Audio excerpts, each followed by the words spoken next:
Hi, I'm Sel, and here's my DF for Module 5 Layout and Packaging Print Communication Materials.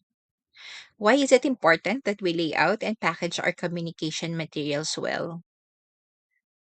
Well, it is important to lay out and package communication materials well because their design and presentation significantly impact their effectiveness in delivering the intended message. The layout and packaging of print materials serve as several critical purposes. First is to attract reader. The layout and packaging are the first things that a reader notices before engaging with the content.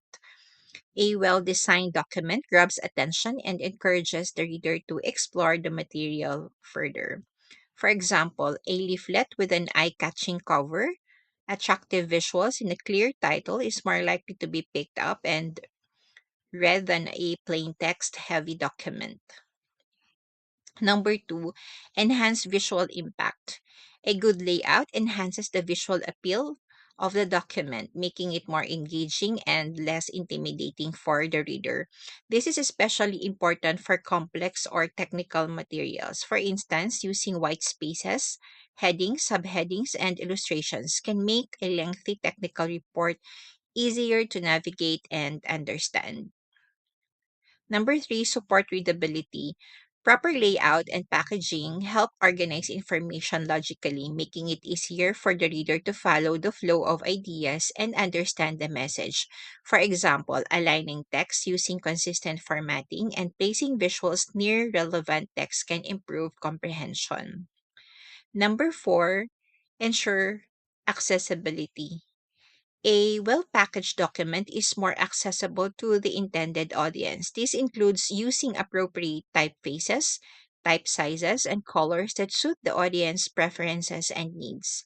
For example, using larger fonts and simple language in materials intended for less educated audiences ensures that the message is effectively communicated. Number five, to create a professional appearance. A neatly laid out and well packaged document conveys professionalism and credibility. And number six is to encourage engagement. Readers are more likely to engage with materials that are usually appealing and easy to navigate. This is particularly important for development communication materials, which aim to inform, educate, and motivate specific audiences. For example, a leaflet with big illustrations, clear headings, and concise text can effectively convey a development message to a target audience. So remember, the document emphasizes that the layout and packaging of communication materials are as important as the content itself. A well designed document not only attracts readers, but also facilitates understanding and engagement, ensuring that the message reaches its intended audience effectively. By following principles of layout design, such as simplicity, balance, contrast, and the use of white spaces, communicators can create a materials that are both visually appealing and impactful. Now, here's a sample communication material from the SWD about the supplementary feeding program.